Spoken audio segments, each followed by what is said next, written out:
সকলোকে পুৱাৰ সম্ভাষণৰে আৰম্ভ কৰি লৈছো 9 অক্টোবৰ বুধবাৰ ৰাশিফল। নমস্কাৰ, মই আচলতে অপূৰ্বজনক দত্ত। অনুকূল ৰাশিফলৰ মূল ভিতৰত যোৱাৰ আগত পঞ্চাংগ অনুসৰি আজিৰ দিনটো কিছু তথ্য আপোনালোকক জনাব বিচাৰিছো। আজি হ'ল 9 অক্টোবৰ 2024 বুধবাৰ। অসমীয়া লেখেৰে 1431 ভাস্কৰাব্দৰ 22 আহিন। আজি সূৰ্যোদয় পুৱা 5:22:50 আৰু সূৰ্যাস্ত 5:02। আজি তিথি হ'ল শুক্লা ষষ্ঠী তিথি, নক্ষত্ৰ হ'ল মূলা, কৰণ হ'ল তৈতিলকৰণ। আৰু যদি কোনো শিশুৰ জন্ম হয়, তেওঁৰ ৰাশি হ'ব ধনু ৰাশি, ক্ষত্ৰিয় বৰ্ণ, মতাত্তৰ হ'ব বৈশ্য বৰ্ণ, দেৱাৰী গণ হ'ব আৰু অষ্টোত্তৰ মতে শনিৰ দশা আৰু বিংশোত্তৰ মতে কেতুৰ দশা লাভ কৰিব। আৰু আদ্য ঋতু হ'লে আজি হ'ব তিনিমহীয়া প্ৰতিহীনা যোগ। বন্ধুসকল, যদি আমাৰ এই ভিডিঅ' ফেচবুকত প্ৰথমবাৰৰ কাৰণে চাইছে তেনেহ'লে পেজটো ফ'ল' কৰিব আৰু ইউটিউবত যদি চাইছে তেনেহ'লে চেনেলটো ছাবস্ক্ৰাইব কৰি কাষত থকা বেল আইকনটো প্ৰেছ কৰিব, যাতে অনাগত দিনত আমাৰ এষ্ট্ৰলজি ভিডিঅ'সমূহ আপুনি সহজে পায়। আৰু এই যদি ভিডিঅ' ভাল পায় তেনেহ'লে লাইক, কমেণ্ট আৰু শ্বেয়াৰ কৰিবলৈ নাপাহৰিব। বন্ধুসকল, 12টা ৰাশি আছে। 12টা ৰাশি কোনকেইটা কেনে যাব তাকে জনাব বিচাৰিছো, গতিকে আপুনি ভিডিঅ'টো শেষলৈকে চাব। আৰু এতিয়া আহিছো ৰাশিফলৰ মূল অংশলৈ। বন্ধুসকল, প্ৰথমে ক'ব বিচাৰিছো মেঘ ৰাশিৰ জাতক জাতিকাসকলৰ বিষয়ে। যদি আপোনাৰ মেঘ ৰাশি হয় তেনেহ'লে আজি পইচাক লৈ আপোনাৰ চিন্তা বাঢ়িব। সহজে য'তে ত'তে আপুনি পইচা ইনভেষ্ট নকৰিব। পইচা ইনভেষ্ট কৰিলে আপোনাৰ লোকচান হোৱাৰ সম্ভাৱনা থাকে। ব্যৱসায়িকভাৱে বৰ এটা আপোনাৰ গ্ৰোথ দেখা নাই। আজি আপোনাৰ কষ্ট বাঢ়িব, স্বাস্থ্যৰ ক্ষেত্ৰতে হওক, মানসিকভাৱে হওক। পিতৃ মাতৃৰ স্বাস্থ্যক আপুনি কিন্তু সচেতন হোৱাটো দৰকাৰ। ভ্ৰমণৰ আনন্দ লাভ কৰিব, কিন্তু সামাজিকভাৱে আপোনাৰ স্বীকৃতিৰ পৰা আপুনি বঞ্চিত হোৱাৰ যোগো সৃষ্টি হয়। এতিয়া আহিছো বৃষ ৰাশিলৈ। যদি আপোনাৰ বৃষ ৰাশি হয় তেনেহ'লে চৰকাৰীভাৱে কাম কৰা সকলৰ ক্ষেত্ৰত আজি ভাল দিন আহিব। আজি ওপৰমহলৰ পৰা বা ওপৰৱালাৰ পৰা আপুনি প্ৰশংসা পাব। আজি স্বাস্থ্যৰ ক্ষেত্ৰতো আপোনাৰ ভাল হ'ব। ব্যৱসায়িক স্থিতিও আপোনাৰ কাৰণে ভাল হ'ব। আজি আপোনাৰ দায়িত্ব কিছু বাঢ়িব। পিতৃ মাতৃৰ স্বাস্থ্য ভাল হ'ব, নিজৰ স্বাস্থ্যৰ ক্ষেত্ৰতো আপোনাৰ ভাল হ'ব। অৱশ্যে ছাত্ৰ ছাত্ৰীসকলৰ কাৰণে বৰ এটা পজিটিভ আজি দেখা নগ'ল। ইয়াৰ পিছত আহিছো মিথুন ৰাশিলৈ। যদি আপোনাৰ মিথুন ৰাশি হয় তেনেহ'লে আজি দিনটো ভালদৰে পাৰ হ'ব। স্বাস্থ্যৰ ক্ষেত্ৰত আপোনাৰ সজাগ হোৱাটো দৰকাৰ। ব্যৱসায়িকভাৱে আপোনাৰ পজিটিভ হ'ব আৰু আৰ্থিকভাৱে আপোনাৰ স্থিতি আগতকৈ সবল হ'ব। আজি ঘৰুৱা অশান্তিবিলাক দূৰ হ'ব। আজি যি কাম কৰে তাৰ ভাল ৰিজাল্ট পোৱাটো যথেষ্ট ভাল। ইয়াৰ পিছত আহিছো কৰ্কট ৰাশিলৈ। যদি আপোনাৰ কৰ্কট ৰাশি হয় তেনেহ'লে আপোনাৰ মাতৃ গাটো বৰ এটা পজিটিভ দেখা পোৱা নগ'ল। স্বাস্থ্যৰ ক্ষেত্ৰত আপুনি সজাগ হোৱাটো জৰুৰী। ব্যৱসায়িকভাৱে আপোনাৰ বৰ এটা পজিটিভ নাথাকে। বিশেষকে আপোনাৰ মানসিকভাৱে বৰ এটা স্থিতি সদায় দুৰ্বল হোৱাৰ দৰে আজিও দুৰ্বল হ'ব। আজি আপুনি জ্যেষ্ঠজনৰ পৰামৰ্শ লৈ কাম আগবাঢ়িলে আপোনাৰ কাৰণে পজিটিভ হ'ব। আজি বিভিন্ন ঠাই ভ্ৰমণ কৰাৰ যদি পৰিকল্পনা কৰি আছে তেনেহ'লে আজি ভ্ৰমণ নকৰাই ভাল হ'ব। ইয়াৰ পিছত আহিছো সিংহ ৰাশিলৈ। যদি আপোনাৰ সিংহ ৰাশি হয় তেনেহ'লে দাম্পত্য সুখত আপোনাৰ সমস্যা আহিব। ককাই ভাইৰ মাজত আপোনাৰ আন্তৰিকতা কমিব, তেওঁলোকৰ মাজত আপোনাৰ সমস্যা সৃষ্টি হোৱাৰ যোগ থাকে।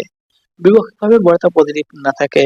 যিসকলে পাৰ্টনাৰশ্বিপ ব্যৱসায় কৰিছে তেওঁলোকৰ মাজত ভাঙোনৰ আৰম্ভণি হ'ব। আজি পজিটিভ আশা নকৰাই ভাল। আপুনি নতুন কাম আপুনি কেতিয়াও আৰম্ভ নকৰিব আজি। ইয়াৰ পিছত আহিছো কন্যা ৰাশিলৈ। যদি আপোনাৰ কন্যা ৰাশি হয় তেনেহ'লে আৰ্থিক স্থিতি আপোনাৰ কাৰণে ভাল হ'ব। ব্যৱসায়িকভাৱে আপোনাৰ কাৰণে সফল হোৱাৰ যোগ থাকে। আপুনি দুইকো ৰক্ষা কৰি কাম কৰিলে আজি যথেষ্ট উপকৃত হ'ব। আজি ৰাজহুৱা কামত আপোনাৰ ব্যস্ততা বাঢ়িব, ৰাইজৰ লগত সমিলমিল দেখা গৈছে। আজি আপোনাৰ কাৰণে পজিটিভ দিন আৰু আপুনি নতুন কাম আৰম্ভ কৰিব পাৰে। ইয়াৰ পিছত আহিছো তুলা ৰাশিলৈ। যদি আপোনাৰ তুলা ৰাশি হয় তেনেহ'লে আপুনি প্ৰত্যেকজন মানুহকে আজি চিনি পাব পাৰিব। অৰ্থাৎ আপোনাৰ শত্ৰু আৰু মিত্ৰজনক আপুনি চিনি উলিয়াই আপুনি তাৰ উপযুক্ত ব্যৱস্থা গ্ৰহণ কৰিব পাৰিব। আজি আপোনাৰ কাৰণে পজিটিভ দিন। আজি যি কাম কৰে তাৰ ভাল ৰিজাল্ট পাব। আজি শত্ৰুৱে আপোনাক কিন্তু আক্ৰমণ কৰিবলৈ নোৱাৰে। আজি আপুনি লাভ পাব। আজি ক্ৰয় ব্যৱসায়ৰ ক্ষেত্ৰত আপোনাৰ কাৰণে পজিটিভ আশা থাকিব। আজি আপোনাৰ কাৰণে লাভৱান হোৱাৰ যোগ থাকে, গতিকে আপুনি নতুন কাম আৰম্ভ কৰিব পাৰে।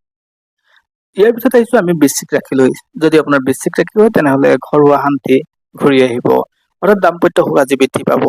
আপুনি পৰিয়ালক কিছু সময় দিলে আজি যথেষ্ট আপুনি উপকৃত হ'ব। পৰিয়ালৰ পৰা আজি আপুনি ভাল সঁহাৰি লাভ কৰিব। আজি আৰ্থিকভাৱে আপোনাৰ কাৰণে ভাল। প্ৰপাৰ্টিৰ লগত সংযোগ হোৱাৰ যোগ থাকে, অৰ্থাৎ আপোনাৰ জীৱনত প্ৰপাৰ্টিৰ সংযোগ হ'ব পাৰে আজিৰ দিনটোত।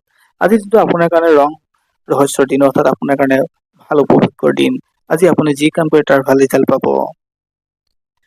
ইয়াৰ পিছত আহিছো আমি ধনু ৰাশিলৈ। যদি আপোনাৰ ধনু ৰাশি হয় তেনেহ'লে মানসিক স্বাস্থ্য, শাৰীৰিক স্বাস্থ্য আপুনি ধ্যান দিব লাগিব। আপোনাৰ স্বাস্থ্যৰ সজাগতা খুব বেছি প্ৰয়োজন হৈ আছে।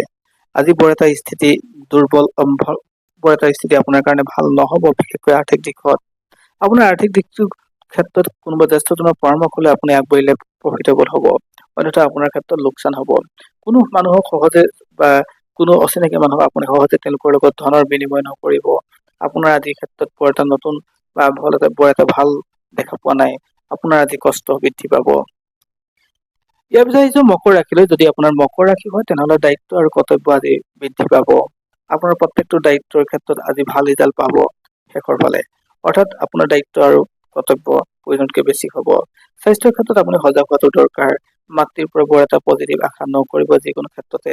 তেওঁৰ স্বাস্থ্যৰ আশা আপোনাৰ কাৰণে পজিটিভ নহয়। ব্যৱসায়িকভাৱে আপোনাৰ ক্ষেত্ৰত কষ্ট বেছি হ'ব, আৰ্থিক স্থিতি আপোনাৰ দুৰ্বল হৈ পৰিব। আপুনি লোৱা সিদ্ধান্ত আজি কিন্তু জ্যেষ্ঠজনৰ পৰামৰ্শ মানিব লাগে, অন্যথা আপুনি লোৱা সিদ্ধান্ত ভুল প্ৰমাণিত হ'ব পাৰে। ইয়াৰ ভিতৰত আহিছো কুম্ভ ৰাশিলৈ। যদি আপোনাৰ কুম্ভ ৰাশি হয় তেনেহলে আজি আপুনি কোনো সিদ্ধান্ত নল'ব। আপুনি লোৱা সিদ্ধান্তই ভুল প্ৰমাণিত কৰিব। আজি আৰ্থিক স্থিতি আপোনাৰ কাৰণে বৰ এটা ভাল নহয়। আপোনাৰ সম্বন্ধত আজি আউট লগাৰ যোগ আছে। স্বাস্থ্যৰ ক্ষেত্ৰতো বৰ এটা পজিটিভ দেখা নাই। বুকুৰ বিষ, মাথাৰ বিষ বা তেনেকুৱা ধৰণৰ বিষ জাতীয় সমস্যা আপোনাক হেঁচা মাৰি ধৰিব। আজি ছাত্ৰ ছাত্ৰীসকলৰ কাৰণে পজিটিভ দিন। যিসকলে শিক্ষকৰ লগত জড়িত অৰ্থাৎ এডুকেশ্যনৰ লগত জড়িত তেওঁলোকৰ কাৰণে ভাল দিন। ইয়াৰ পিছত আহিছো মীন ৰাশিলৈ। যদি আপোনাৰ মীন ৰাশি হয় তেনেহলে আজি কিন্তু আপোনাৰ কাৰণে যথেষ্ট ভাল দিন। আপুনি জ্যেষ্ঠজনৰ পৰামৰ্শ মতে কাম কৰিলে আজি আপোনাৰ কাৰণে লাভ হ'ব। আপোনাৰ আৰ্থিক স্থিতিও আজি সবল হ'ব। জীৱনৰ নতুন যাত্ৰা উপক্ৰম হ'ব। বিভিন্ন ঠাই আপুনি ফুৰিম বুলি যদি ভাবিছে তেনেহলে আজিটো আপোনাৰ কাৰণে উপযুক্ত হ'ব। স্বাস্থ্যৰ ক্ষেত্ৰতো আপোনাৰ ভাল দেখা গৈছে। ব্যৱসায়িক স্থিতিও আপোনাৰ কাৰণে পজিটিভ হৈছে। সন্তানৰ পৰা আজি ভাল আশা কৰিব পাৰিম। সন্তানৰ পৰা আপুনি নিজে প্ৰশংসিত হোৱাৰ যোগ থাকে। আজিৰ দিনটো আপোনাৰ কাৰণে পজিটিভ দিন। বন্ধুসকল, এয়াই আছিল আজিৰ দিনটো ৰাশিফল। যিসকলে ৰাশি শুভ বুলি কলো তেওঁলোকে নতুন কাম আৰম্ভ কৰিব। যিসকলে ৰাশি শুভ বুলি কোৱা নাই তেওঁলোকে নতুন কাম আৰম্ভ নকৰিব। ধন্যবাদ। আন এক ভিডিঅ'ত আপোনালোক সকলোকে পুনৰবাৰ লগ পাম। ধন্যবাদ।